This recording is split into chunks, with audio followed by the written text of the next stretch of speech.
So అందరికీ కూడా భగవంతుడి యొక్క బ్లెస్సింగ్స్ ఉండాలని మనస్ఫూర్తిగా కోరుకుంటున్నాను.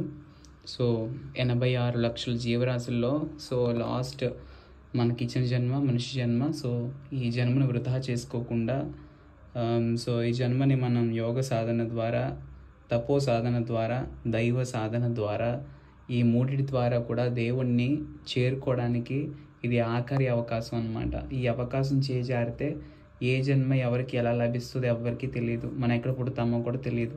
సో ఈ అంతిమ జన్మలో లాస్ట్ అండ్ ఫైనల్ ప్రియారిటీ కింద మన దేవుడికి పూజ చేయడానికి మనం ఛాన్స్ ఇస్తున్నాం. సో అది ఎప్పుడు కాదు, అందరికన్నా ఫస్ట్, లవర్ కన్నా ఫస్ట్ మనం ఇవ్వాల్సిన ప్రియారిటీ ఎవరికైనా ఉందంటే అది తండ్రి భగవంతుడికి మాత్రమే. సో ఆయనకి మనం ప్రియారిటీస్ ఇచ్చుకుంటూ పోతే లైఫ్లో మనకి ఎలాంటి ప్రాబ్లం వచ్చినా అది ఆయన చూసుకుంటారు. అంతేగాని దేవుడి దగ్గరికి వెళ్ళగానే ఫస్ట్ కళ్ళు మూసుకుని మన కోరికల చిట్టా చదువుతూ ఉంటే అది కరెక్ట్ కాదు. ఎందుకంటే కోరికల కోసం భగవంతుడు మనకి ఈ శరీరాన్ని ఇవ్వలేదు. కేవలం ఆత్మ అంటే శరీరానికి ఆహారం ఎలా అయితే, అన్నం ఎలాగైతే ఆహారం కింద అవుతుందో ఆత్మకి కూడా ఆహారం అవసరం. ఆ ఆహారం ఏంటంటే భగవన్ నామస్మరణ, లేదంటే భగవద్ దర్శనం అన్నమాట. సో ఎప్పుడైతే మనం గుడికి వెళ్తామో అప్పుడు మనసు మనకు చాలా ప్రశాంతంగా ఉంటుంది. ఎందుకంటే ఆత్మ ఆనందం లేదా ఆత్మ సంతోషం, ఆత్మ ప్రసన్నత చెందుతుందన్నమాట. సో ఆ టైంలో మాత్రమే మనకి చాలా సంతోషంగా హ్యాపీగా ఫీల్ అవుతాం. మిగతా ఎక్కడికి వెళ్ళినా అంత హ్యాపీనెస్ ఉండదు. ఎందుకు అని ఎప్పుడైనా మీరు క్వశ్చన్ చేసుకున్నారా? సో ఈ క్వశ్చన్కి ఆన్సర్ ఏంటంటే కేవలం భగవంతుడిని ఎప్పుడైతే ఆత్మ చూసి ప్రసన్నంగా హ్యాపీగా ఫీల్ అవుతుందో శరీరం అంతా కూడా ప్రసన్నమైపోతుంది. మన ఒంట్లో ఉన్న భారం తీసి పక్కన పెట్టేసినట్టు ఎంతో ఖుషి అయిపోతాం అనమాట మనం. సో అది మనం అర్థం చేసుకోకుండా వెరైటీస్ మారుస్తూ ఉంటాం అనమాట. ఇది కాదు, అది కాదు, ఇది హ్యాపీనెస్ ఎక్కడ ఉంది, ఫ్రెండ్స్లో ఉంది, లవర్స్లో ఉంది, లేదంటే వేరే వేరే దగ్గర ఉంది, ఫ్యామిలీతో ఉంది, రిలేటివ్స్తో ఉంది అని అనుకుంటాం.